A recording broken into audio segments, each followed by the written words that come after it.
欢迎继续加入新闻大白话。那么这一节要带您看看国际的政治议题。那么加入我们的包括前驻纽大使介文吉介大使午安。佳琪好，各位朋友大家好。还有我们国际政治专家赖岳贤赖老师午安。主持人好，观众朋友大家好。稍待一会呢，我们郭建亮亮哥也会加入我们的讨论行列。但我们当然要先带大家来聊聊了，这个话题的中心都围绕在美国总统川普接下来要访日。那么高市早苗准备好了吗？那么川普下午抵东京，日本呢出动了1.8万个警察，史上最高的维安。在他到访之前，日本的新首相承诺会加速增加军费。高市早苗说了，承诺增加国防支出，提前2年实现国防支出达GDP 2% 的目标，为川普访日做准备。那么现在美国总统川普将于2度执政之后再访日本，是不是等于期望加强美日同盟呢？川普第2政权上任后的第1次就访日本了，那么他将与刚上任的高市早苗举行会谈。在日本周边安全日益严峻的背景之下，大家来讨论日美同盟是不是希望建立领袖之间的互信关系呢？高市早苗现在在东南亚完成了外交首秀，那么要继承安倍的理念。他出席东协会议的时候呢，有完成了首度的外交首秀。在中美对立及世界多极化不断的发展背景之下，日本致力于跟在地缘政治上具有重要意义的东南亚加强了经济跟安全保障领域上面的合作。但是美国的亚洲盟友在对上了是大陆的多边布局。我们带你看到高市早苗处联手东协建立一个自由开放的印太区。你可以看到他在峰会上面呢，呼吁这个印太地区要来促进这些自由开放，同时计划扩大安保能力，强化支援机制，那么将更多的东协国家纳入在这个里面。高市甚至跟菲律宾总统小马可仕会谈的时候呢，讲到了双方欢迎自卫队跟菲律宾军方一致同意继续来加强所谓的安保合作。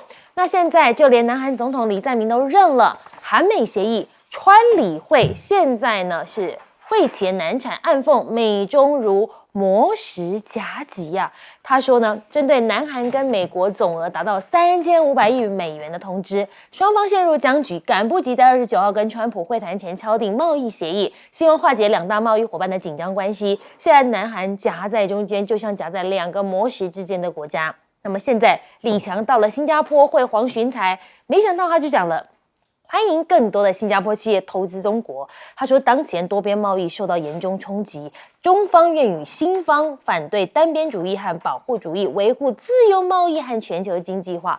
黄循财就说了，会谈也有很大的成效，重申深化数位跟绿色经济领域的合作，维护多边主义的共同承诺。那么现在李强会晤新加坡的总统，共建中国东协自贸区3.0版。德媒就说了，中国对多边贸易体制的损害远大于川普的关税大棒。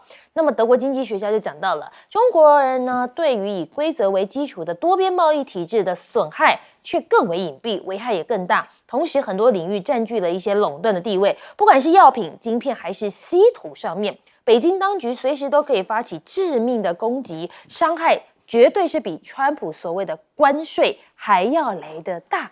而我们现在带你来看到的是，美日部署印太多事之秋吗？中国现在轰炸机绕台演练，川普跟习近平会晤前夕，是不是在释出什么样的军事讯号呢？路透呢引了中国央视的微博指出，他说，最近的东部战区以这个实战为导向训练，主要测试空中封锁跟精确打击等领域的作战能力。这项军事活动在川习会的前夕，当然就会引发更多的国际关注了。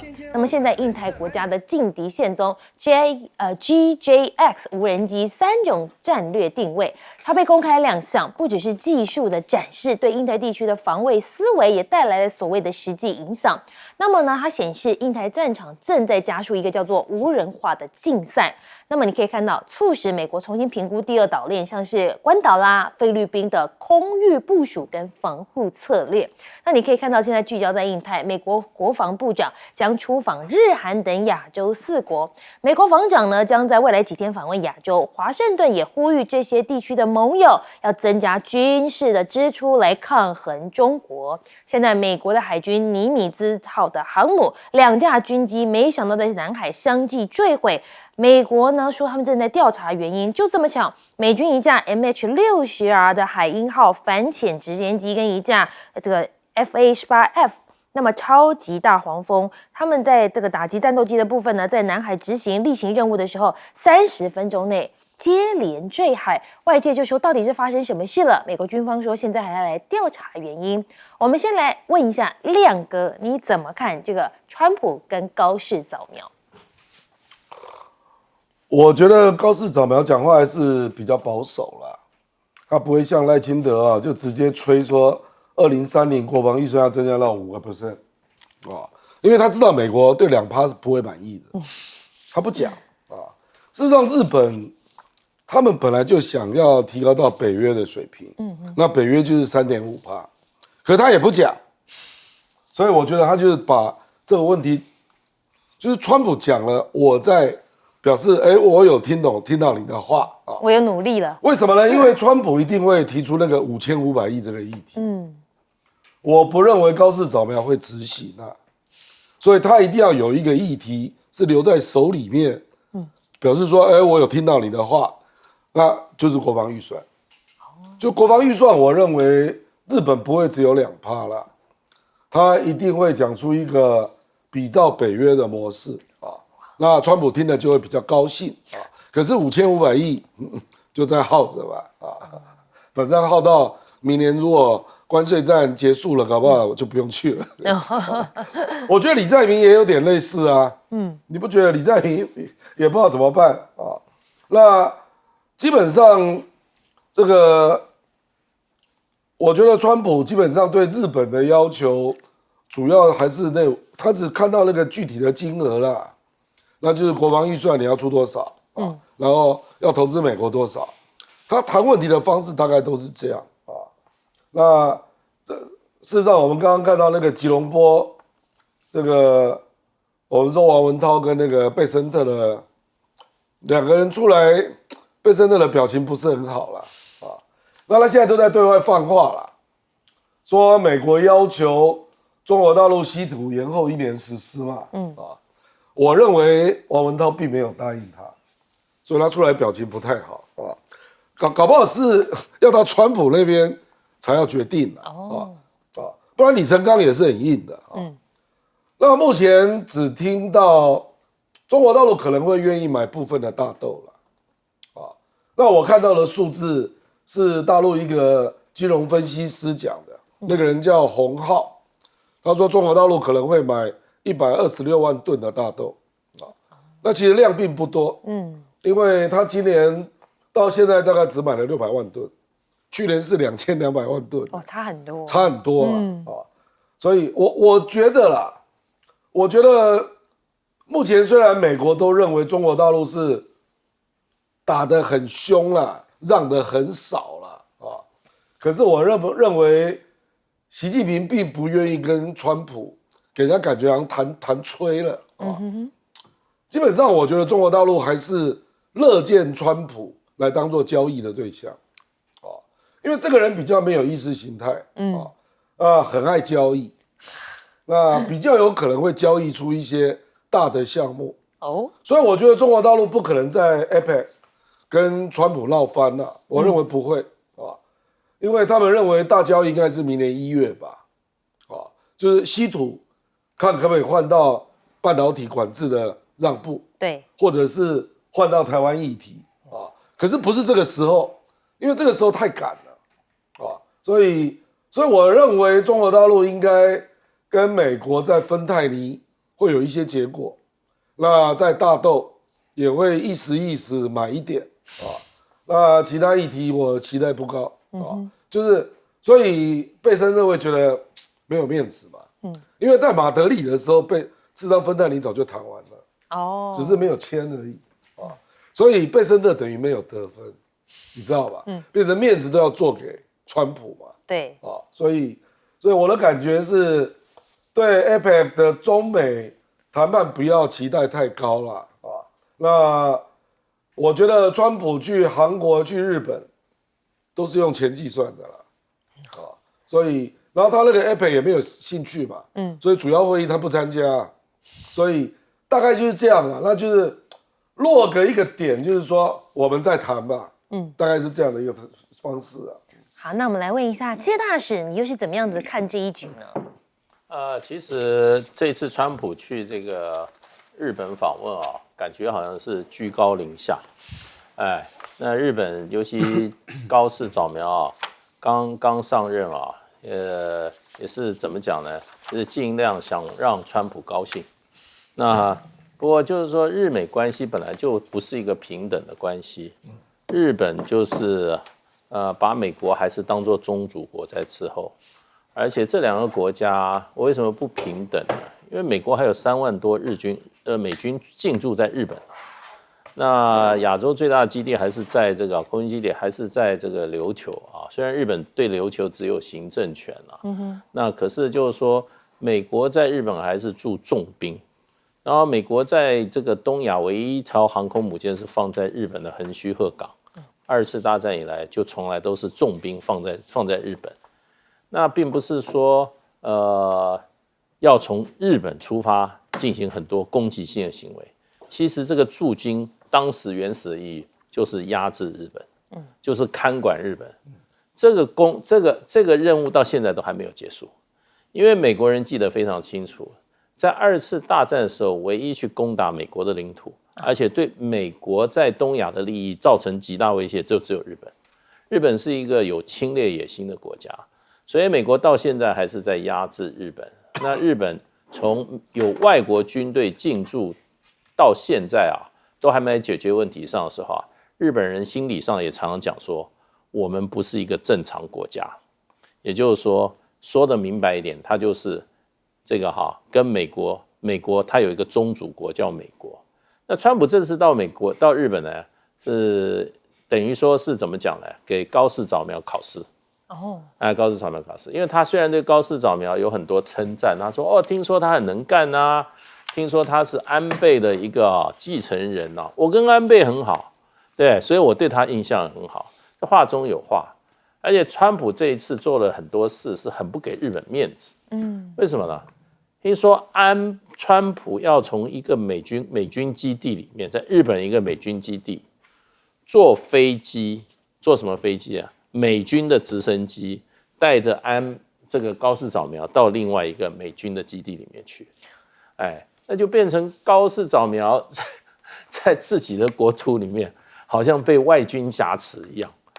我不晓得日本的这个社会跟媒体怎么看。那也许日本已经被霸凌太久了，感觉无感了，觉得美国就是他的太上皇。那我觉得这一次川普会在日本摆出极高的姿态。除了说我们日美同盟很重要，其实骨子里是要日本拿钱。那这里面有一点这些最大的问题就是5500亿的问题，那到现在没有讲清楚，所以这一次我觉得会弄得蛮清楚。另外还有就是美国驻日美军的部分分摊经费也是一个问题。那这个问题的话，川普会跟高市早苗我想会初步接触。那另外高市早苗这次背的礼呢，我感觉上是太小了。为什么？他是说我要买美国的皮卡，就是美国的小卡车，对，我还要买美国的黄豆，这样有用吗？对啊，所以他出这么小的礼，我看最后他这个迎门的贵客会不会满意我觉得是蛮难的，因为川普的胃口绝对不是这么小一点的。那赖老师，你就是怎么看这一个呢？高市早苗如果有3个问题没处理好的话，他可能一开始他在日本的政坛他就站不住了其实这个对他来讲是很严肃的一个考验。第一个就是川普不会客气的，有关于这个美军驻日的军费过去他在第1任的时候就要求要增加1倍，20亿以上美元每一年。当时安倍晋三用尽各种办法维持在10亿左右，已经调高了，但是川普当时就还是很恼火。那他打算是在第2任的时候要美国要日本买单，但是第2任他没选上。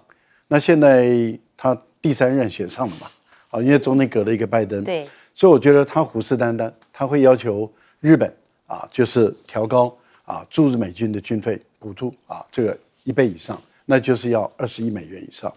所以高市早苗用 GDP 的2%没办法满足川普的，因为川普要的是我的驻日美军的钱要增加。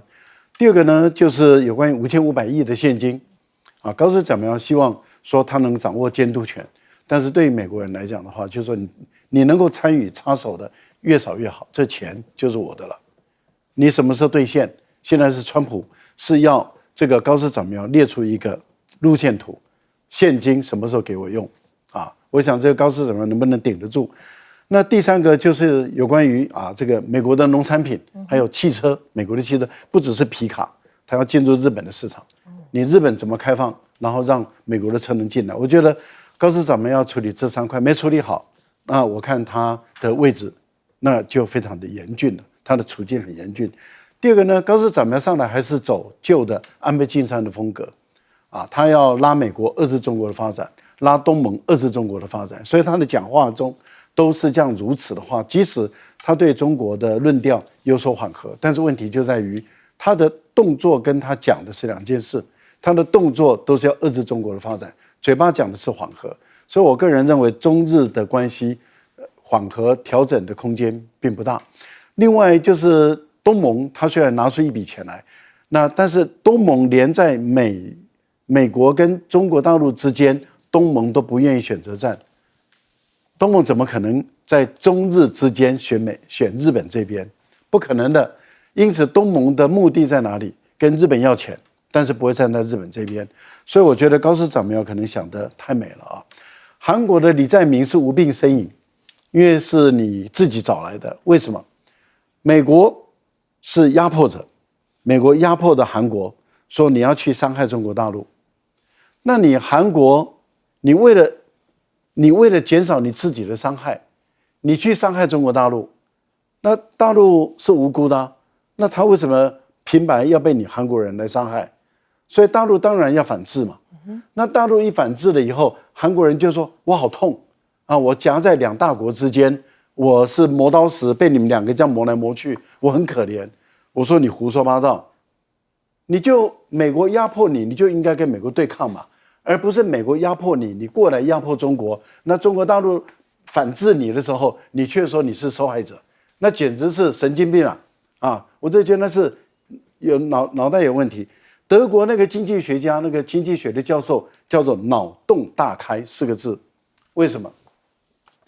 中国什么时候用它的这些稀土啦、药品啦等等去攻击侵略任何一个国家？没有。所以中国大陆基本上是和平主义者，它是反制的。侵略者是谁？是美国、欧洲侵略中国大陆，逼着中国大陆反制。一个反制的就是自卫反击权这个是和平主义者直接攻击别人的就是侵略者。我只觉得这个经济学教授书读坏了没读好，脑洞大开。好，我们稍微休息一下，广告之后回来带您继续讨论。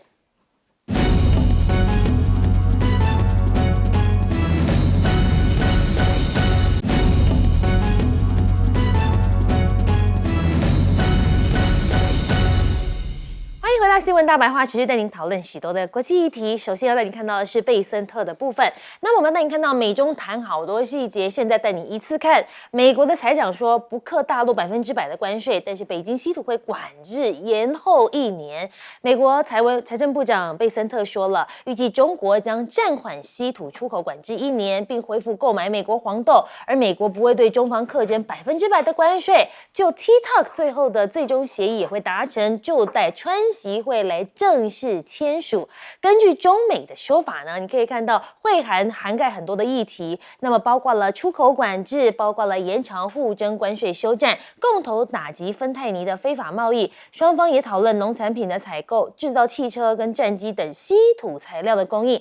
TikTok 跟整体美中的关系，接下来都会来聊。而贝森特还自曝他自己也是黄豆农户，中国拒买美国的黄豆，他说农民的痛我都了解。他说他同样可以感受到这份痛苦，他认为他们已经解决了农民的担忧。当与中国的贸易协议公布的时候，我们的黄豆农民将会对本季以及未来数年感到非常满意，但是是不是不要高兴得太早？华盛顿邮报就警告了，美中协议只是1年的缓刑哦，中国稀土勒索未除。他说呢，尽管美中在马来西亚吉隆坡的紧张谈判当中，看似已经有一个双赢的框架协议，但是还没有到达庆祝的时刻，这只是一个暂时的休战，不是全面的和解。美国换来的只是这稀土勒索的1年缓刑而已。而现在，《人民日报》呼吁应该要共同的来维护来之不易的这个中美磋商成果。人民日报说了，他说呢，这个指出中美在吉隆坡举行的新一轮的这个经贸磋商，就解决各自关切的安排达成基本共识，磋商的成果是来之不易啊，双方应该要好好的维护才是。那么现在何立峰也喊话了，希望双方管控分歧。中国的国务院副总理他就讲到了，这个中美双方应该要互相维护这得来不易的这个磋商成果，盼双方能够管控这个分歧的部分。中国贸易代表也暗批美，最近呢，中美的贸易震荡都不是中方愿意的。李成钢直接说了，过去1个月出现了一些震荡跟波动，中方都是用诚信认真落实中美日内瓦谈判以来达成的共识安排，出现这些震荡跟波动，都不是中国大陆愿意看到的结果啊。那么川习会前，中美初步共识是要休整还是休战，现在还不知道。那么现在由于中美在贸易上、产业上、地缘战略上、全球地位上都有各式各样潜在的冲突点，要和好是不可能的。李成钢就讲到了，美方表达立场是强硬的，中国维护利益也是坚定的。强硬对上坚定，这场没有看到硝烟的战争是要打下去吗？此刻的差别就在下一步到底是要休整还是休战？应对中国，现在川普东南亚3国签约分散着矿产供应链。路透社跟纽约时报等外电都报道了，根据白宫发布的联合声明，美国跟马来西亚、柬埔寨签订了一些互惠的贸易协议，跟泰国也签署了一份贸易框架的协议的框架。那么呢，处理这个关税跟非关税壁垒的相关问题，针对这3国的关税将维持19%，但对特定产品的关税会降到0%。中国的稀土管制现在引发欧盟的警觉，冯德莱恩也说话了。冯德莱恩说什么？必要时我们要动用所有的工具，用这些工具来准备因应。他说他们要跟7国集团的合作伙伴研究共同因应。冯德莱恩也警告，尽管中国在稀土方面的举动源于中美之间广泛的经济摩擦，但是它也对欧洲造成了重大影响。而且呢，他说这地区的90%稀土磁量的用量都是一些中国进口的，所以现在稀土跟半导体的会谈是不是安排不足呢？德国外长想要推迟访中国了。德国外交部的发言人说，这一次的访问将延期举行，就是因为目前未能在中国安排足够多的会谈，介于中国在贸易和国际事务中的重要影响力，我方对行程的推迟表达非常的遗憾。那么中国“15+5”的计划启动，半导体与 AI 自主化成了发展重心。谢峰在美国交流“15+5”规划，那么强调坚持拥抱经济的全球化，甚至坚持真正的多边主义。我们要来请教一下亮哥，讲到这个贝森特，你刚刚已经有提到了嘛？您怎么看这一回呢？我还特别去查中国大陆政府的看法，他说这个只是美方单方的说法，没有证实，没有证实，所以还是个未知数。因为大陆当然知道贝森特就一路都是这样骗来的嘛，他都把话先塞到你嘴里嘛，所以上次才会被李成钢教训嘛，所以为什么他跟李成钢这么不好？他又来了，他就每次都用这种招数啊，然后就跟美国的财经媒体就先报道啊，先把话放出去。对啊，就是说中国已经同意了啊。其实你去想一想嘛，中国大陆的稀土管制出口如果延后1年，那你得到什么？川普只有虚晃一招，说要征你100%的税，这个100%的税实际上并不存在啊。那你这样岂不是被人家玩了？我不认为会有这么愚蠢的作为啦。如果真的是这样作为，我认为回去一定被骂爆。没有人这样谈判的啦。你半导体也没有换到啊。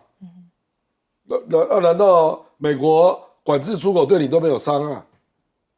对不对？所以我认为很难想象是这样的结果了啊。这个，我今天有看到一些这个海外的华人，他们就直接讲说中国果然又贵了。哦，他们的评语就是这样啊，说中国果然又贵了啊，说稀土管制重，核弹打法果然打不下去。这种评论已经开始了，是从海外开始的。那如果成真，我不知道他对内如何交代，而且你以后要再打出这个议题，谁会理你啊？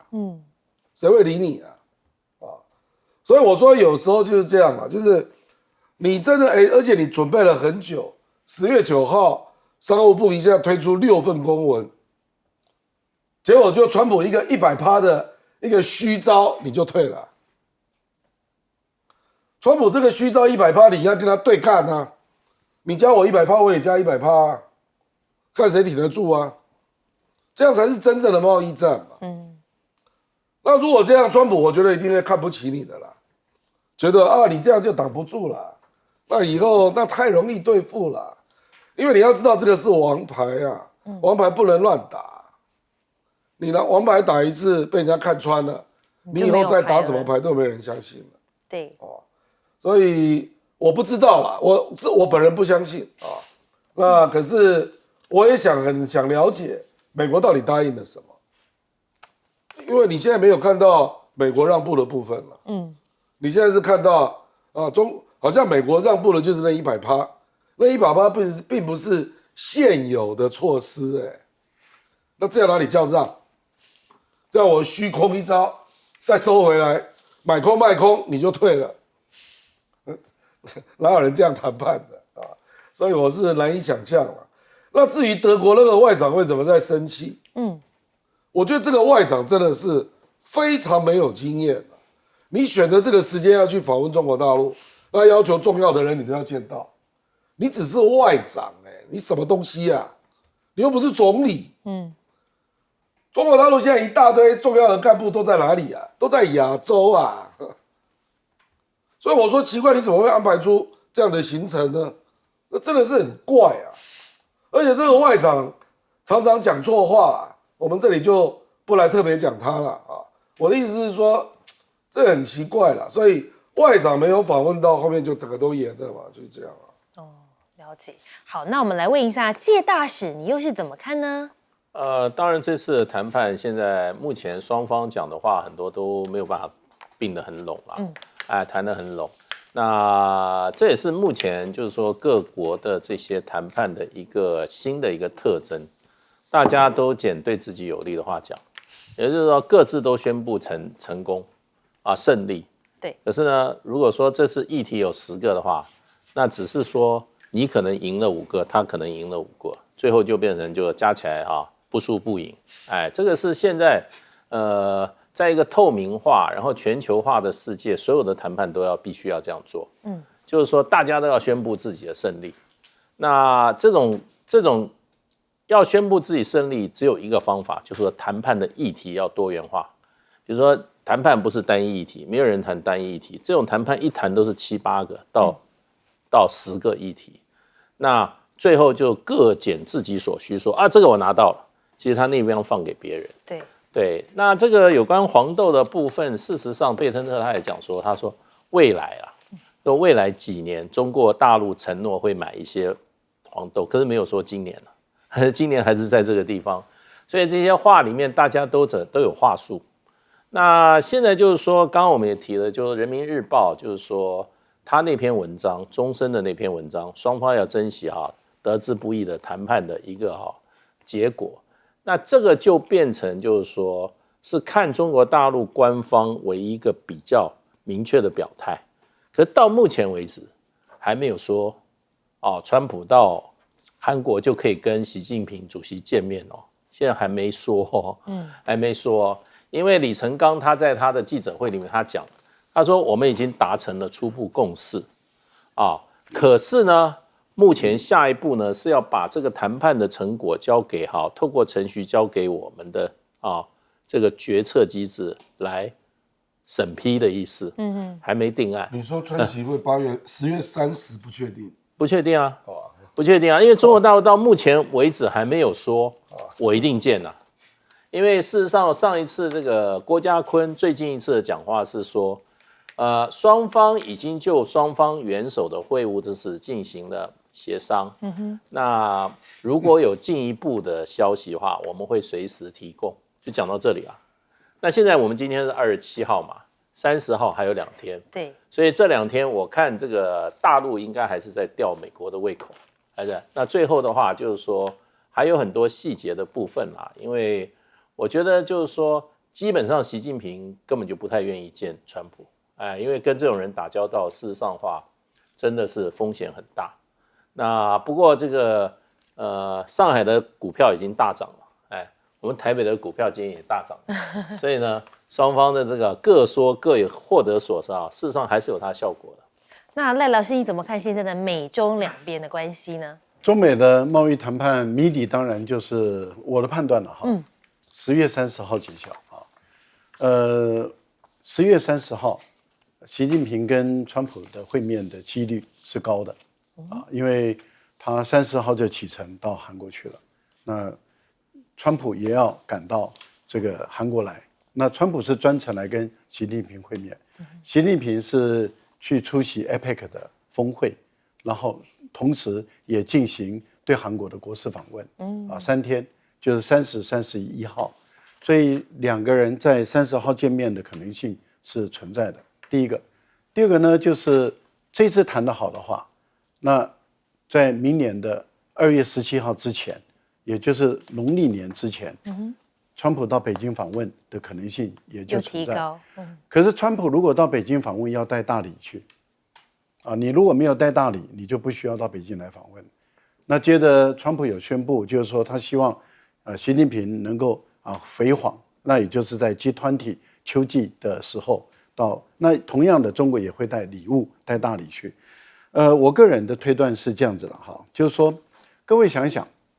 在现在中美的贸易额已经比这个贸易战，也就是今年的2月开打的时候，已经降到大概10%左右，11%左右了。那也就是说萎缩了很多了，这第一个。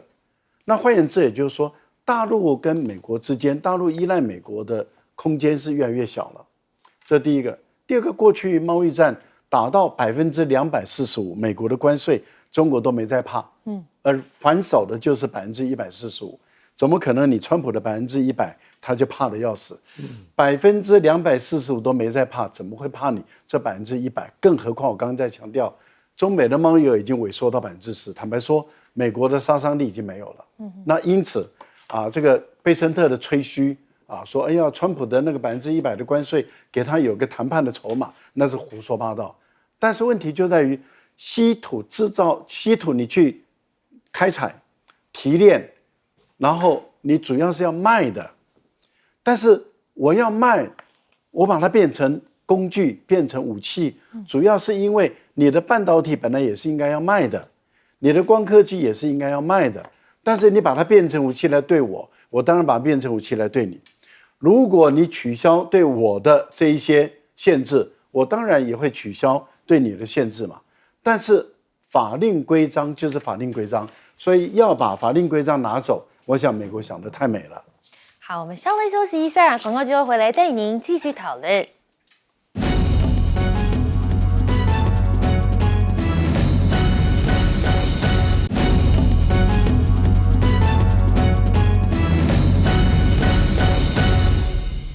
回到新闻大白话，要带您来看看川普的亚洲行。那么，川普热热闹闹的来到了亚洲，载歌载舞开启了亚洲的访问，来到了马来西亚，受到了热烈欢迎。美中日韩高层外交即将来登场。我们要带你来看到的是，川普一下飞机就跟马来西亚的传统舞者一起来起舞，看得出来他真的是很开心，现场气氛也很嗨。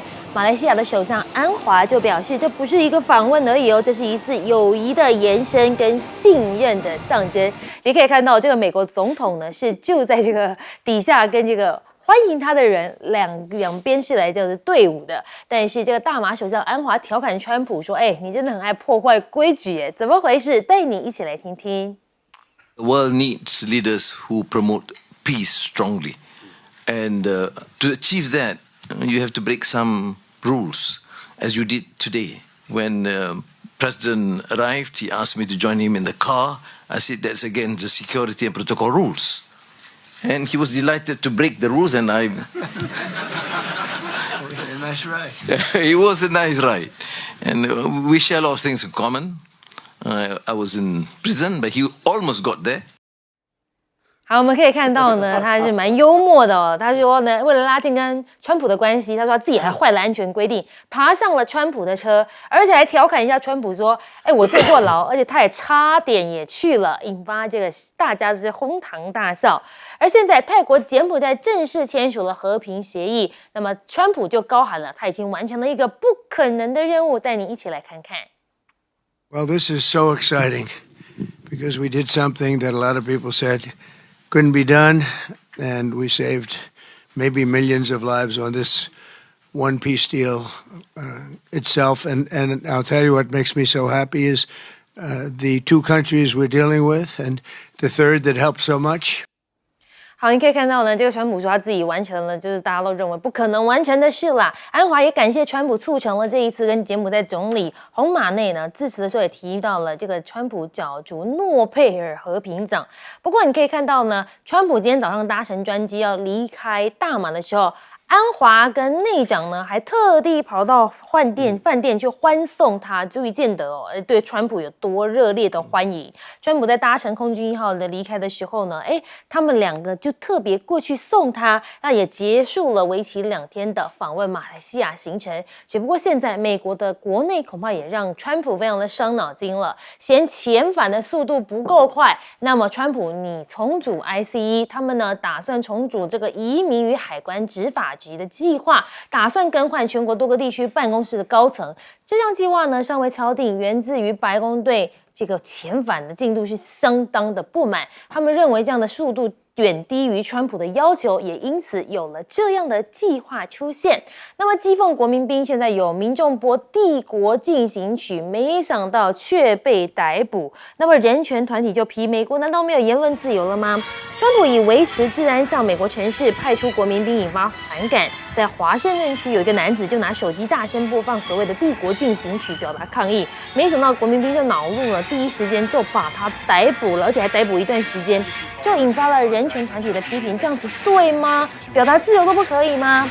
而现在美国政府呢关门停止国内的粮食援助，民主党就轰川普拒绝动用所谓的紧急资金。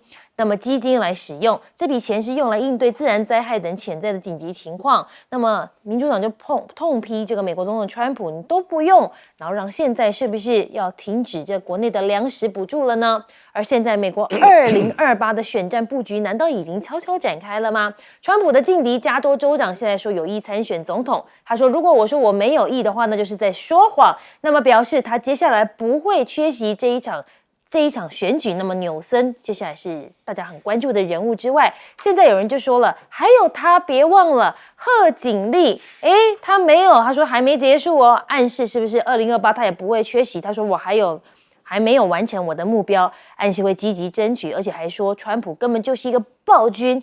川普过去说要将司法部武器化，他现在真的是这么做了。其中选举前哨战，现在曼达尼左倾的政见西票，华尔街恐怕会出现一个撤资潮。我们先来问一下亮哥，你怎么看川普这一回亚洲行好像放得很开？我放得开是他会演呐，可是大家都知道东南亚中国大陆的贸易额已经远超过美国了嘛，而且包括基建，包括相关的公司的投资跟布局，那已经差很远了啦。东南亚现在是中国大陆第一个贸易伙伴而且我认为已经很多人把东南亚当作中国的腹地的延伸了，所以中国的经济其实几乎跟东南亚是一起在发展的所以比如说中国大陆的15、14、其实东南亚也很注意所以你去看中南美洲跟美国有这样吗？显然是没有嘛所以中南美洲跟美国的配合的关系就非常不好嘛，所以你看，大概去年的美洲峰会就搞得乱七八糟好像2、3年前吧就美国自己在洛杉矶搞美洲峰会都搞不起来。所以美国这个国家啊，就是川普上来之后是变本加厉，连加拿大都跟他搞吹了嘛。那现在因为登了雷根广告，又被加了10%的关税。对，所以我觉得这种演戏的没什么用啦，经济是很实际的啦。就是东南亚为什么越来越多国家偏向中国大陆，因为有越来越多的共同利益在嘛。这个很现实的啦。而且双方现在不只是在 RCEP 现在还有在那个 那个 TPP CPTPP 啊，也有几个国家在里面啊。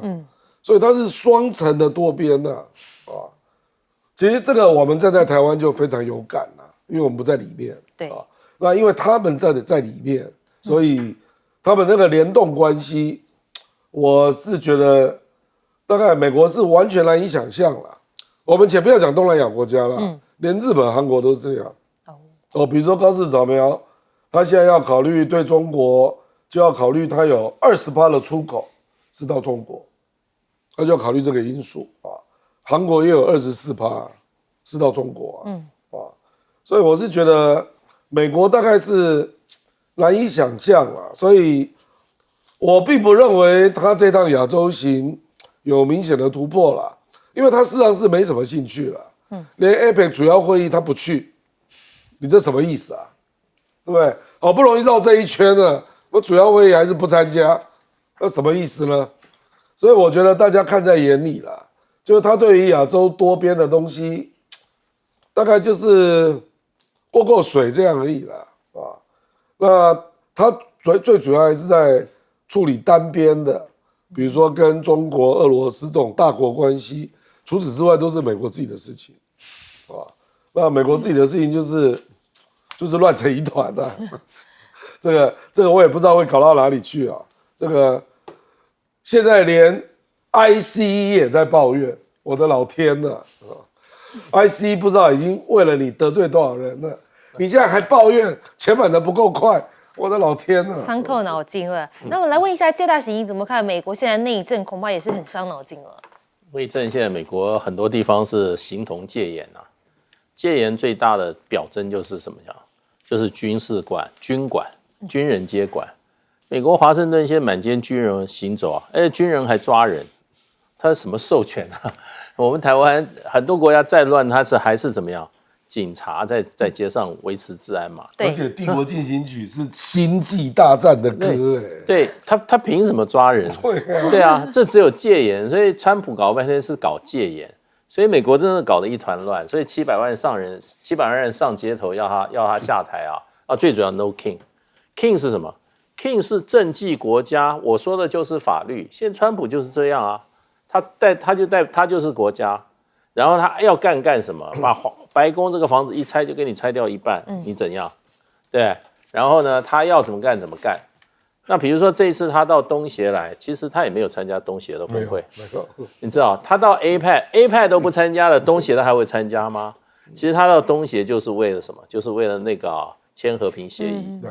然后他是被安华给骗去的，安华说你来，我有个好东西给你，所以安华是老狐狸，他很清楚，川普就是要那个名，结果川普的演讲你说有多可笑？他对于这个柬埔寨跟泰国的和平有什么贡献？他自己讲了，他说打仗的时候我正好在爱尔兰在打高尔夫球，然后我就决定要做一点事，然后就说球不打了，然后就打了几个电话，就和平了。你相信是他的电话打错和平的吗？可是问题就是说，这些东协国家也很贼啊！这个家伙就是好此道，对不对？他喜欢吃这个，我们就给他上这道菜，他就来了。那对安华来讲，他这个搞这个东协，他很有面子，把这个川普搞来，对不对？然后川普那个演讲又是荒腔走板，在那边还说这个和平本来是应该是联合国做的。那联合国都不做，现在都是我在做。我搞了8个和平，然后呢，联合国还整我，我去演讲，那个读稿机给我搞坏了。然后呢，那个我太太要上电梯，电梯也坏了，而且我们一走以后电梯又好了。哇，所以这个川普真的，我觉得真的是，我觉得他真的快变成喜剧演员了。我每次听他讲话，我都笑得很，觉得太有趣了。那他事实上这个 APEC 他也不参加，APEC 要比东协重要很多，他是跨太平洋的，他也不参加。所以呢，他去韩国，韩国是捡到，因为他要见习近平，他要见习近平。那日本呢，是不是捡到？也是捡到。那中间顺道有一个怎么样电档的节目，就去日本。那这个高市早苗还要在那边卖力表演，真的日本也蛮悲哀的。好，我们来问一下赖老师，2028现在感觉选战在布局了，纽森之外，贺锦丽好像传出也想要再回归来一次了。贺锦丽的格局跟高度不够，在上次的选举中已经表露无遗啊。那经过这1年多啊，他到底有多大的进步？我觉得空间是很有限的啊。所以他不死心，但是问题就在于他在民主党内的竞争中能不能脱颖而出？我觉得我们可以观察纽森，当然他的一些奇特的行为也是被大家诟病啊。本来他是明日之星，后来在处理一些紧急危机灾难的时候，处理的并不理想啊。民主党现在缺人啊，也就是说，好像跟某个党也很像哈。我觉得缺人是一个很严重的问题，就是缺真正的明星啊。那么缺这种有领袖魅力的这些政治领袖，这个是政党最大的一个危机。那就看看纽森在之后啊，明年选举之后啊，他本身啊后面的时间内能不能把自己营造成为啊一个明日之星，那要看他自己的才华，还有他的努力了啊。当然，如果川普的执政情况越来越糟，那这个对在野党来讲，他的条件空间就越来越好。对。可是现在的问题是，川普的民调很低，民主党的民调也很低，啊，并不是因为川普的民调低以后，民主党的民调就反弹上升，并没有发生这种情况。所以我个人觉得，未来的情况还有变化。这个对川普来讲，跟共和党来说的话，他也很清楚，他一定要赶快解决经济的问题，因为烧到明年的话，问题就大了。所以我为什么会比较审慎乐观的看待中美的贸易协议？对啊，中美的贸易谈判，就是因为对川普来说，中国大陆是一个跟美国啊，其实是已经超过美国的经济大国、科技大国。那你美国挑他来打的话，美国真的是脑袋啊，真的是有问题。那现在美国打了这么久了，他自己也知道这个大国他惹不起，也不能惹。所以为什么我一直抱着比较乐观态度，就是说，川普这种人打不赢的时候就愿意妥协了。所以我个人觉得未来的情况很有可能。我们在美国的国民兵啊、国民警卫队这个部分早就预测，军人你没有办法执法的，你内政的问题是你没有能力执法。现在已经开始出状况了。平常在沃尔玛上班啊，然后上班完了以后，现在被征调了，啊，然后军服一换上去以后，在路上就有权利了，有权利就可以胡搞瞎搞了，啊，这些人到最后会引起人民的公愤。我觉得国民警卫队啊，自己想清楚啊，当他们开始拿着金毛当令箭的时候，有了权利就开始，那这个问题麻烦大哦，因为等到一解散以后，他又回去沃尔玛上班。